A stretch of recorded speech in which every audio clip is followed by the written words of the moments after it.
This week's content will focus on digital audio.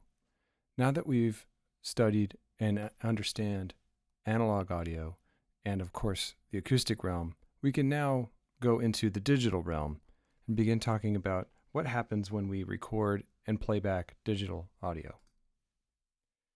This week's content will focus on defining the basic elements of a digital audio recording and playback system and how it relates to the acoustic and analog realms. We will understand essential terminology associated with digital audio, as well as the hardware involved, notably the digital audio interface and computer.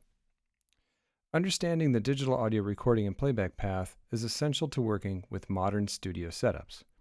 We will understand the basic anatomy of these systems so that we can work with most any audio workstation.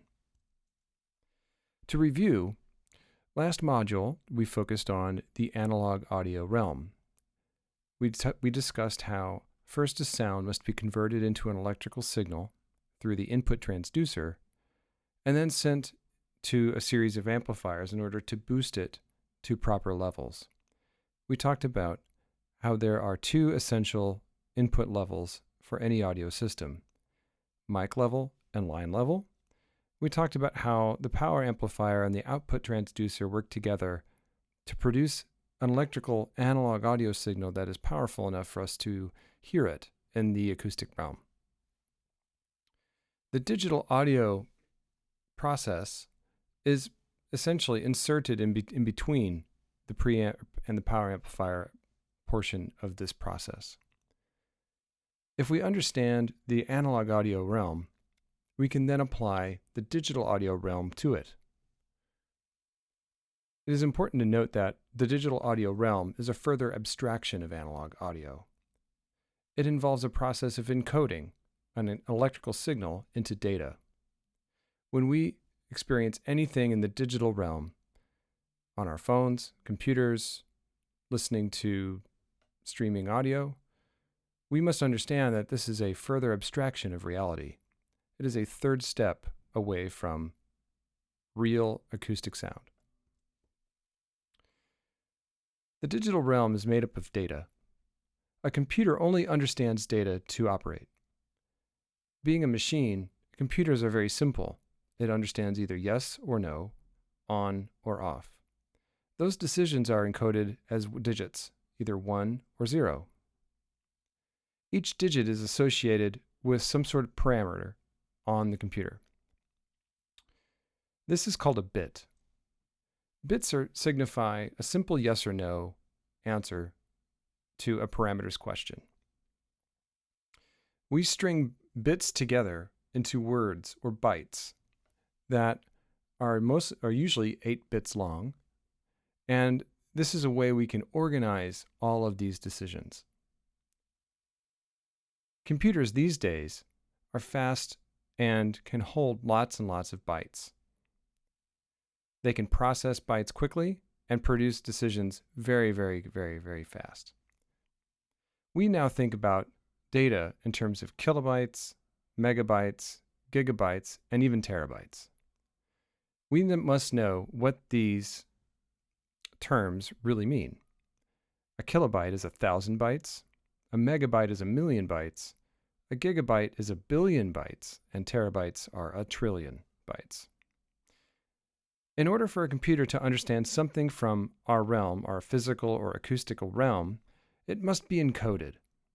All content on a computer or digital device has been encoded somehow to turn it into a series of bytes. These bytes are then packaged and then stored into a file. Most user data on a computer is packaged and arranged into files. These days we take this for granted, but it's important to understand a bit about what files do. Files are packages of information that are categorized according to what they do. They're formatted to work with a specific program, usually, and therefore they need to have what we call file extensions. A file extension is a 3 or more character label that appears after the dot in a file name. It indicates the file format and therefore what programs or apps will be able to successfully read, open, and use this file.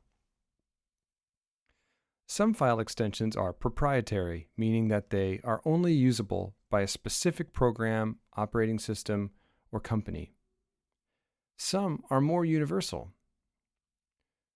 Some file extensions started out to be proprietary and then became a universal file extension. A universal file extension can be opened by most any user on any computer or device.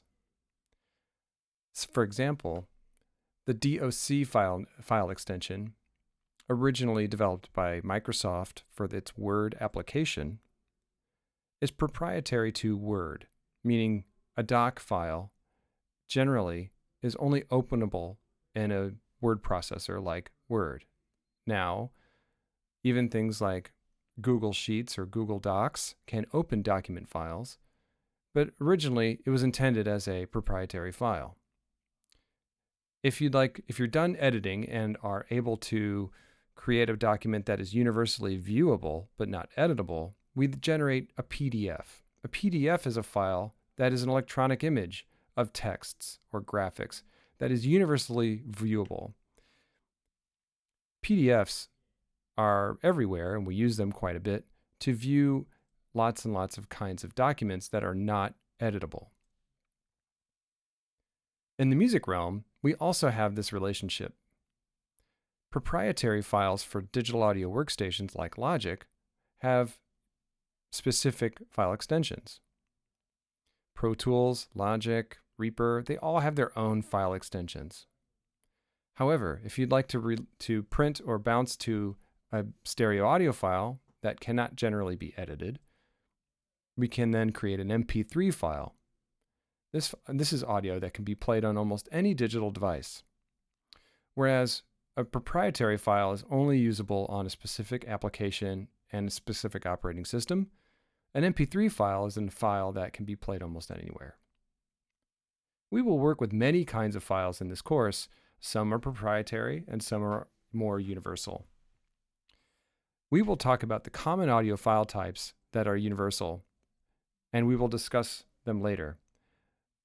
But for now, an MP3 is generally understood as a universal audio file that can be applied in any digital situation.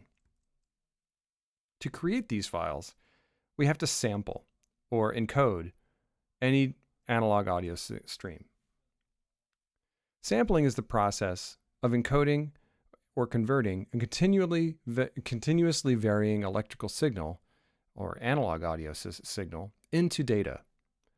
All digital audio recording or playback devices must convert or sample an analog signal, and vice versa. In any typical digital audio setup, the following will occur. An acoustic sound is converted into an analog electrical signal by means of a transducer. This analog signal is then sampled to produce a digital signal. This digital signal can then be processed by a computer, saved in a file, or streamed. To listen to the resulting signal, this process is reversed. The file or streaming data has to be converted back to an analog signal or electrical signal and then sent to an output transducer like a loudspeaker to create an acoustic sound. This very important process will be discussed in more detail in the following week's content. However, we must address sampling before we move on to other devices and content in this week's. Most audio interfaces and most devices that we use to listen to and to record digital audio utilize an ADC and a DAC. These devices are embedded into other devices and are not usually on their own. But it's important to know that they're there and what they do. The ADC or the DAC, they convert. Quite simply, they convert from analog to digital or from digital to analog. In order for a digital device to understand an analog audio signal, it must first be converted to data. Conversely, if a file of data is to be heard, it must be converted to an analog electrical signal first. The analog to digital converter, the ADC, converts an analog signal into data. The digital to analog converter, or the DAC, converts a digital file or stream into analog electrical signal. It's important to note that the A in ADC does not necessarily mean audio. It stands for analog. It's important to make that distinction in order to describe what it actually does. An analog signal versus a digital signal. In most cases, when we're using a laptop or a desktop computer, we need a digital audio interface to connect audio devices to it. A digital audio interface is very useful and is often at the center of studio setups.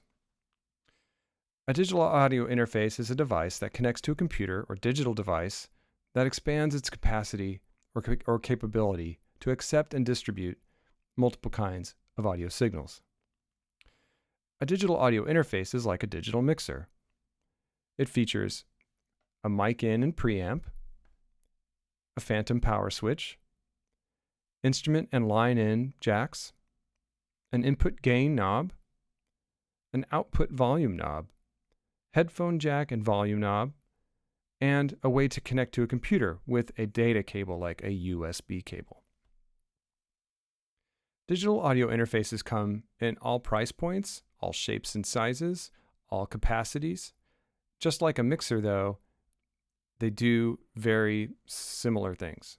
They all basically accept multiple kinds of analog audio sources and convert it into data so that a computer can hear it or understand it.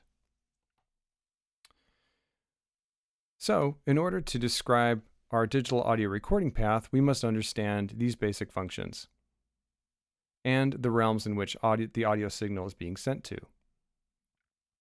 The digital audio recording path consists of an input transducer, converting acoustic sound into an analog audio signal, mic or line, or instrument. That goes to a digital audio interface, which then uses the ADC to convert it into data. That data is then sent to the computer via a USB cable. The computer can then read that data and save it as a file and show it on screen. The digital audio playback path is somewhat of a reverse of this process. It starts as a file or a data stream that is sent via a data cable like USB to your digital audio interface. The digital audio interface then converts it via the DAC, or the digital to analog converter, to then create an analog audio signal or line level output. That line level out often goes to powered monitors or headphones to create an acoustic sound. We will need to know the digital audio recording and the digital audio playback path for this course.